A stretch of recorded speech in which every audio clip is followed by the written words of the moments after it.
পাহাড়ের ডাক উপেক্ষা করা যায় না, তাই একদিন সমস্ত ব্যস্ততাকে পিছনে ফেলে প্রিয় মোটরসাইকেল নিয়ে বেরিয়ে পড়েছিলাম স্বপ্নের কার্গিলের উদ্দেশ্যে। সমতলের পরিচিত পথ ছেড়ে ধীরে ধীরে যখন পাহাড়ি রাস্তাগুলি সামনে খুলে যেতে লাগল, তখন মনে হচ্ছিল যেন এক নতুন পৃথিবীর দরজা খুলে গেছে। আঁকা বাঁকা রাস্তা, আকাশ ছোঁয়া পর্বতশ্রেণী, কখনো নদীর কলকল ধ্বনি, কখনো বা মেঘের দল, সব মিলিয়ে পথটাই যেন হয়ে উঠেছিল এক দীর্ঘ কবিতা। অবশ্য কার্গিলে পৌঁছানোর জন্য শুধু মোটরসাইকেলই নয়, ব্যক্তিগত গাড়ি, ভাড়ার ট্যাক্সি কিংবা সরকারি ও বেসরকারি বাসেও যাওয়া যায়। অনেক পর্যটক প্রথমে শ্রীনগর অথবা লে পৌঁছে সেখান থেকে সড়ক পথে কার্গিলের উদ্দেশ্যে রওনা হন। যারা দীর্ঘ পথের রোমাঞ্চ উপভোগ করতে ভালোবাসেন, তাদের কাছে এই যাত্রাপথ নিজেই এক অনন্য অভিজ্ঞতা। পথে এগোতে এগোতে পৌঁছে গেলাম দ্রাসে অবস্থিত কার্গিল ওয়ার মেমোরিয়ালে।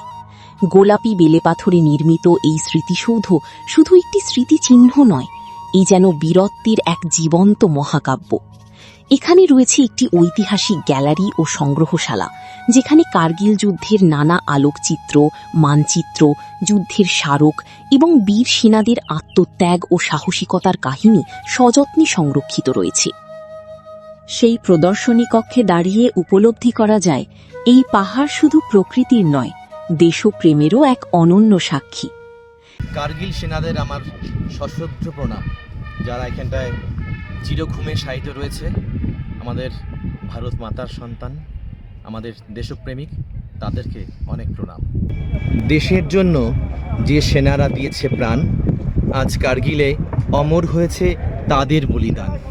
নমস্কার। কার্গিল সেনাদের জানাই প্রণাম, এইখানে রেখেছি তোমাদের নাম। এরপর পথ নিয়ে গেল সুরু ভ্যালির দিকে। সবুজ উপত্যকা, সুরু নদীর স্বচ্ছ স্রোত আর দূরে নুনকুন পর্বতশ্রেণীর শুভ্র শিখর যেন এক স্বপ্নলোকের দরজা খুলে দেয়। কার্গিলের রাস্তা আমরা এখন একটু রেস্ট নিচ্ছি, একটু জল খাচ্ছি, ভীষণ রোদ্দুর, তাই একটু গাছের ছায়ায় দাঁড়ালাম। আবার আমাদের পথ চলা শুরু হয়ে যাবে। কি তাই তো সুব্রত? কেমন লাগছে? সেই রাস্তা একদম। আচ্ছা প্রকাশ কেমন এনজয় করছো? দারুণ নাকি? দারুণ দারুণ, ওরা বুঝিয়ে দিল। পথের ধারে দেখা মেলে মূলবেক মনাস্ট্রির প্রাচীন বুদ্ধ মূর্তির, আর আরও দূরে পাহাড়ের কোলে নির্জনে দাঁড়িয়ে থাকা রাংদুম মনাস্ট্রি যেন নীরবতার ভাষায় শান্তির কথা বলে। কার্গিলে থাকার জন্যও রয়েছে যথেষ্ট ব্যবস্থা। শহরের বিভিন্ন প্রান্তে ছোট বড় হোটেল, গেস্ট হাউস এবং হোমস্টে সহজেই পাওয়া যায়। বাজেট অনুযায়ী থাকার জায়গা বেছে নেওয়া যায়। সারাদিনের ভ্রমণের শেষে পাহাড় ঘেরা কোনো আবাসনের জানালা খুলে যখন ঠান্ডা বাতাস মুখে এসে লাগে, তখন ক্লান্তিও যেন কোথায় হারিয়ে যায়। কার্গিল ভ্রমণের জন্য সবচেয়ে উপযুক্ত সময় মে মাস থেকে সেপ্টেম্বর। এই সময় বরফ গলে রাস্তা খুলে যায়, আবহাওয়া থাকে মনোরম, আর পাহাড়ি প্রকৃতি তার পূর্ণ সৌন্দর্যে ধরা দেয়। শীতকালে প্রবল তুষারপাতের কারণে বহু রাস্তা বন্ধ হয়ে যায়, তাই রোমাঞ্চপ্রিয় বাইকার হন কিংবা সাধারণ পর্যটক, গ্রীষ্ম ও শরতের শুরুর এই কয়েকটি মাসই কার্গিলকে কাছ থেকে দেখার সেরা সময়।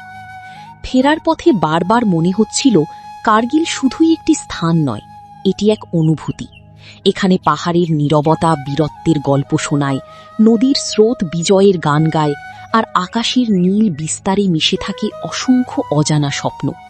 তাই একবার যদি কার্গিলের পথে পা বাড়ান, ফিরে আসবেন ঠিকই, কিন্তু হৃদয়ের এক টুকরো চিরকাল থেকে যাবে সেই বীরভূমির পাহাড় আর নীল আকাশের কাছে।